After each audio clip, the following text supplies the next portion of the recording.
शांत रहिए।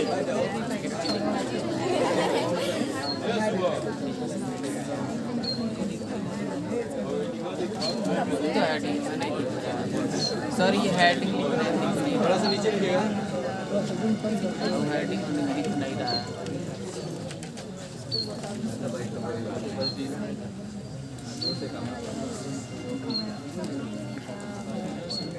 उस साइज पर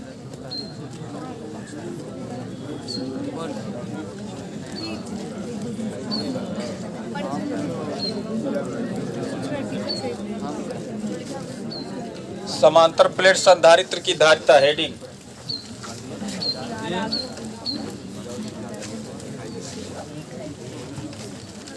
नीचे कम लिखिएगा। इसको और पीछे खींचिए। बेंच की होगा प्रूफ। अब सही है। हाँ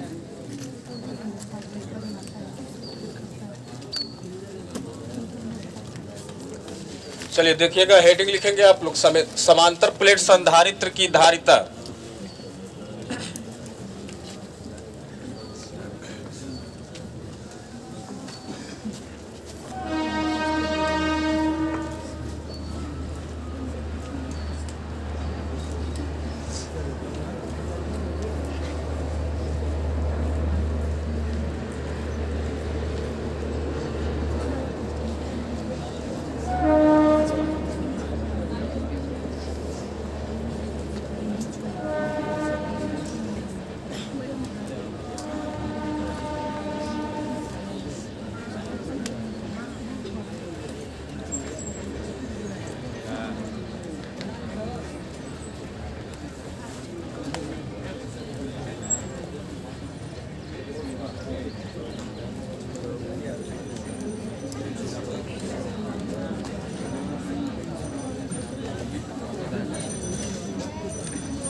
देखिएगा, यहाँ हम दो प्लेटें बनाए हैं।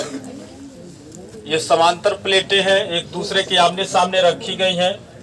इनके बीच का डिस्टेंस d है। इनको हम दो कुचालक स्टैंड पर खड़ा किए हैं। इनका पृथ्वी से कोई संपर्क नहीं है। ये कुचालक स्टैंड है और ये दोनों चालकों का पृथ्वी से कोई संपर्क नहीं है। अगर आप इसको प्लस Q आवेश देते हैं तो इसके सतह पर धन आवेश एक समान रूप से वितरित होगा। मैं मानता हूं कि आवेश इसको Q दिया गया था।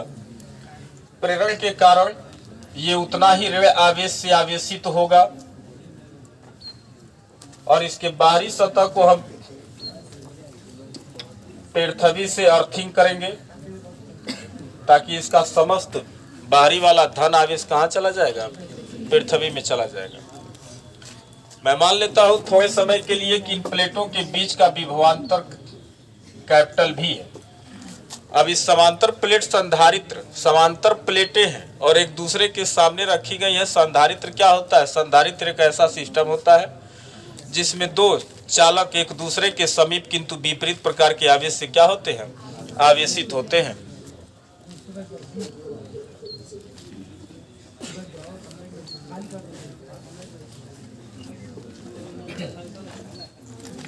ये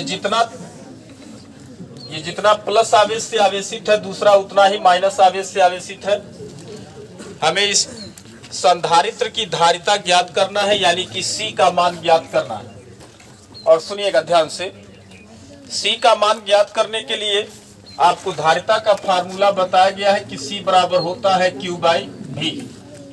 अगर हम इसको Q आवेश दिए हैं और इसके प्लेटों के बीच का विभवांतर कैपिटल V है तो Q तो हमें पता है और V इसके प्लेटों के बीच का विभवांतर है। हम मान के चले हैं कि विभवांतर V है। वास्तविकता में विभवांतर कितना भी हमको पता नहीं है।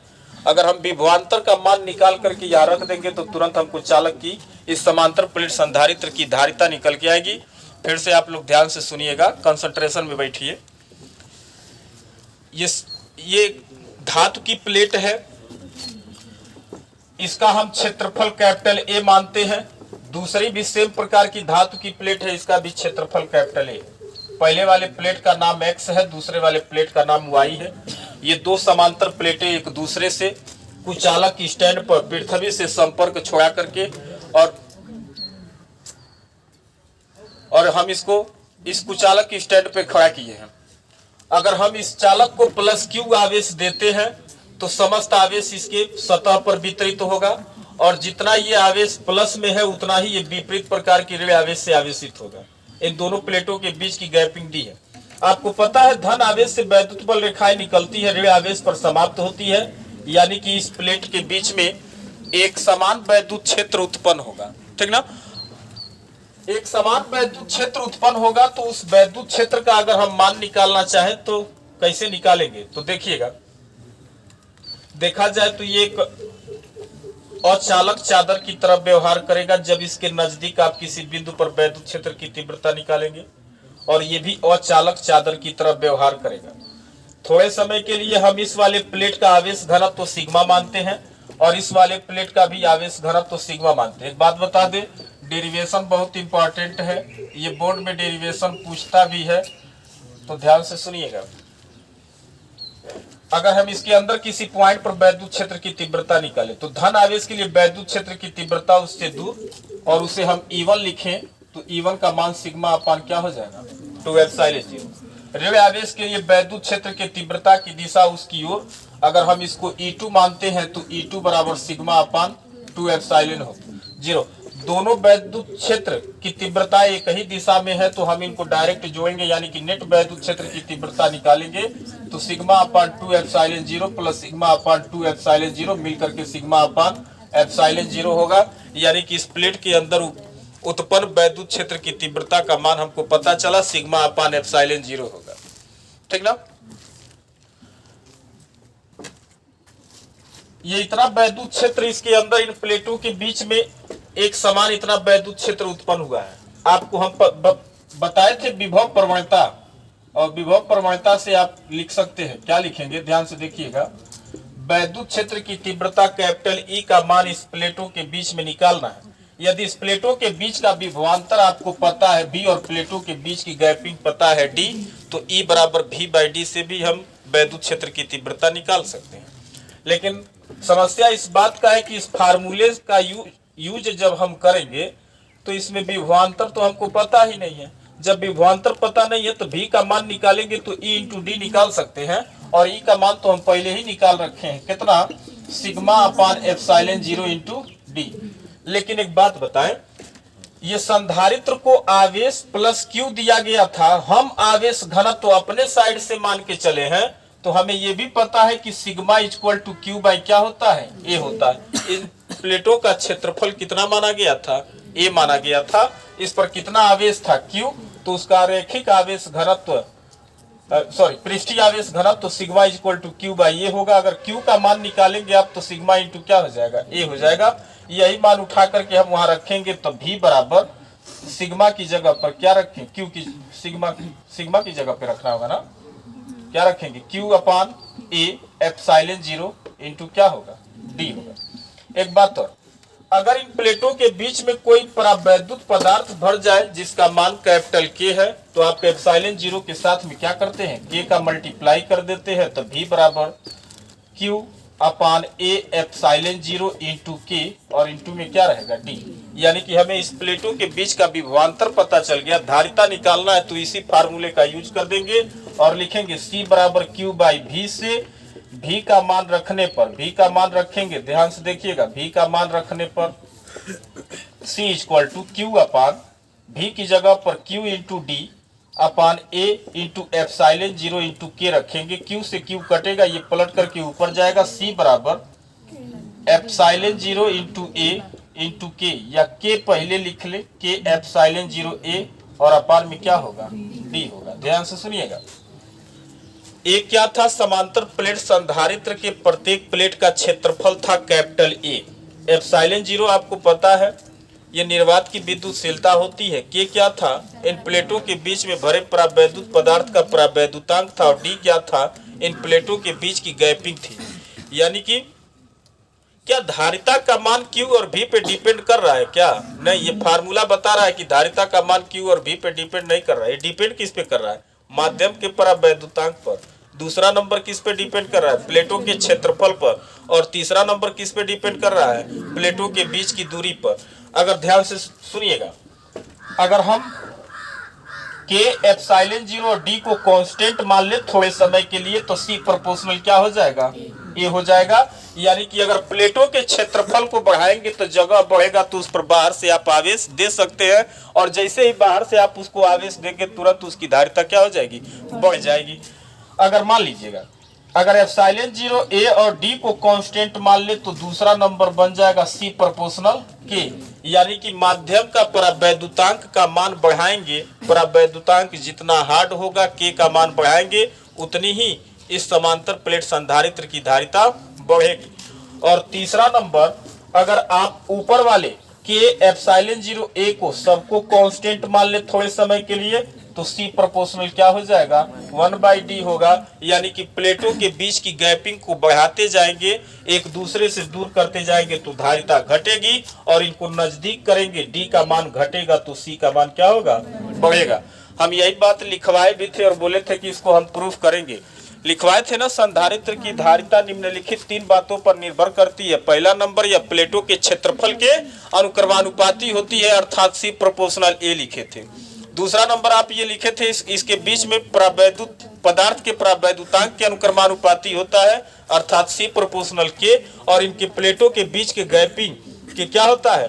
व्युत्क्रमानुपाती होता है, अर्थात सी प्रोपोर्शनल 1/d। गैपिंग बढ़ाएंगे तो धारिता घटेगी, प्लेटों को नजदीक रखेंगे तो धारिता बढ़ेगी। यानी कि किसी भी चालक की धारिता सी, क्यू और भी पे डिपेंड नहीं करता है, या निर्भर करता है तो किस पर? पहला आकार पर, क्षेत्रफल बढ़ाएंगे तो आकार बढ़ाएंगे, दूसरा माध्यम पर, और तीसरा इनके बीच की गैपिंग पर। गैपिंग का मतलब ये हुआ कि एक चालक के समीप दूसरे चालक की स्थिति पर निर्भर कर रहा है, कितना नजदीक रख रहे हैं, कितना दूर रख रहे हैं, स्थिति पर। यही 3 बात स्टार्टिंग में बताया गया था कि चालक की धारिता Q और V पे न डिपेंड करके वह 3 बातों पे निर्भर करती है। पहला नंबर वह चालक के आकार पर, दूसरा नंबर माध्यम पर, और तीसरा नंबर उसके समीपवर्ती किसी दूसरे चालक की स्थिति पर। ये D क्या बता रहा है? चालक की स्थिति, पोजीशन को बता रहा है, आप कितना दूर रख रहे हैं, ठीक ना। तो ये 3 बातों पे ही निर्भर करता है, Q और V पे निर्भर नहीं करता है। तो सुनिएगा, फिर से मैं रिपीट करता हूँ, इस डेरिवेशन को ध्यान से देख लीजिएगा एक बार पूरा फुल कंसंट्रेशन के साथ समझ लीजिए। ये एक चालक प्लेट है, इसका क्षेत्रफल कैपिटल ए है। हम इसको एक कुचालक स्टैंड पे खड़ा किए हैं, इसका पृथ्वी से कोई संपर्क नहीं है। जब हम इसे बाहर से प्लस आवेश दे रहे थे तो अधिकतम ये कितना आवेश ग्रहण कर पाया था? +q आवेश ग्रहण कर पाया था। हमें इस चालक के आकार में परिवर्तन किए बिना ही इस पर आवेश की मात्रा बढ़ानी थी, अर्थात इसकी धारिता को क्या करना था? बढ़ाना था। इसके लिए हम इससे d दूरी पर सेम टाइप का, यानी कि जुड़वा दूसरा चालक हम रखेंगे, किंतु ये क्या रहता है? उदासीन रहता है। उदासीन रखेंगे तो ये प्रेरण के कारण अपने सामने वाले प्लेट को क्या करेगा? ऋण आवेश से आवेशित करेगा, और ये अपनी उदासीनता बनाए रखने के लिए बाहरी सतह पर उतना ही क्या करेगा? धन आवेश लगाएगा। हम इसको पृथ्वी से संपर्क कर दिए हैं तो समस्त धन आवेश कहाँ चला जाएगा? पृथ्वी में। केवल ऋण आवेश रह जाएगा। यह ऋण आवेश इस चालक के विभव को क्या करेगा? कम करेगा। इसको दोबारा उसी विभव तक बढ़ाने के लिए हमें इस पर बाहर से और आवेश की मात्रा बढ़ानी पड़ेगी, अर्थात इस चालक की धारिता में आकार में परिवर्तन किए बिना ही इसकी धारिता क्या हो जाएगी? बढ़ जाएगी। तो सुनिए, जैसे ये +q आवेश दिए, इसके बगल में दूसरा चालक रखे हैं, ये भी उतना ही ऋण आवेश से आवेशित हुआ है। हमें पता है धन आवेश से वैद्युत बल रेखाएं निकलकर ऋण आवेश पर समाप्त होती है। इन प्लेटों के बीच में एक समान वैद्युत क्षेत्र उत्पन्न होगा। एक समान वैद्युत क्षेत्र का मान निकालने के लिए हम देख रहे हैं कि ये एक प्लेट अचालक चादर की तरफ व्यवहार करेगा, क्योंकि इसमें आवेश का एक ही लेयर है, और अचालक चादर के समीप किसी बिंदु पर वैद्युत क्षेत्र की तीव्रता इतनी होती है। धन आवेश के लिए वैद्युत क्षेत्र की तीव्रता की दिशा उससे दूर होती है, तो ये दूर हो गया, मान इतना ही होगा। और दूसरा प्लेट भी है, ये भी अचालक चादर की तरफ व्यवहार करेगा, लेकिन ये ऋण आवेश से आवेशित है, और ऋण आवेश के लिए वैद्युत क्षेत्र की तीव्रता की दिशा उसकी ओर होगा, इसका भी मान उतना ही होगा। यानी कि अंदर आप कहीं भी किसी भी पॉइंट पर वैद्युत क्षेत्र की तीव्रता निकालेंगे तो वो नेट वैद्युत क्षेत्र की तीव्रता E = σ/ε0 होगा। वैद्युत क्षेत्र की तीव्रता हमको पता चल गया। विभव प्रवणता वाला फार्मूला लगा देंगे। विभव प्रवणता ये कहता है अगर ये दो प्लेटें हैं इनके बीच की गैपिंग क्या है पता है आपको, इन प्लेटों के बीच का विभवांतर पता है, V पता है, D पता है, तो आप E का मान निकाल सकते हैं E बराबर V/D से। परंतु यहाँ हमको V नहीं पता था तो V का हम मान निकाले हैं, D का क्रॉस गुणा करके तो V बराबर E इंटू D हो गया। E का मान तो हम पहले ही निकाल लिए थे, उस मान को उठा के रख देंगे। लेकिन ये वैद्युत क्षेत्र की तीव्रता कब निकाली जाती है, जब ये चादर हवा या निर्वात में है। अगर इसके अंदर कोई माध्यम भर दिया जाए जिसका परावैद्युतांक कैपिटल K है तो पहले ही इसके साथ में K का मल्टीप्लाई हो जाएगा, ठीक ना। तो वो K लास्ट तक रहेगा, यहां तक K रहेगा, ठीक ना। तो ये विभव का मान पता चल गया। अब इसको आवेश दिए थे Q और विभवांतर था V। तो जब आवेश और विभवांतर पता हो गया तो धारिता का फार्मूला लगा दिए C बराबर Q/V से। V का मान हम निकाले थे, उठा के रख दिए हैं, C का मान निकल के आ गया है। यही समांतर प्लेट संधारित्र की क्या है, धारिता। अगर मान लीजिए इन प्लेटों के बीच में परावैद्युत पदार्थ हटा करके आप एयर भरेंगे तो K का मान कितना हो जाएगा, 1 हो जाएगा। तब C0 बराबर हम उसको एयर में मान लेंगे तो C0 बराबर क्या हो जाएगा, ε0 A/D हो जाएगा। मतलब इसमें A क्या था, समांतर प्लेट का क्षेत्रफल, समांतर प्लेट संधारित्र की प्लेट का क्षेत्रफल था, और D क्या था, उन प्लेटों के बीच का गैपिंग। और ε0 का तो फिक्स मान होता है 8.85 × 10⁻⁻12 कूलाम का स्क्वायर प्रति न्यूटन मीटर स्क्वायर होता है, ठीक है। तो ये है समांतर प्लेट संधारित्र की धारिता, जिसका मान 3 बातों पे डिपेंड करता है। पहला ये प्लेट पर, दूसरा इनके बीच के माध्यम पर, और तीसरा इन प्लेटों के बीच की दूरी पर, गैपिंग पर। यही लिखना है। पहले फिगर बनाइए आप लोग।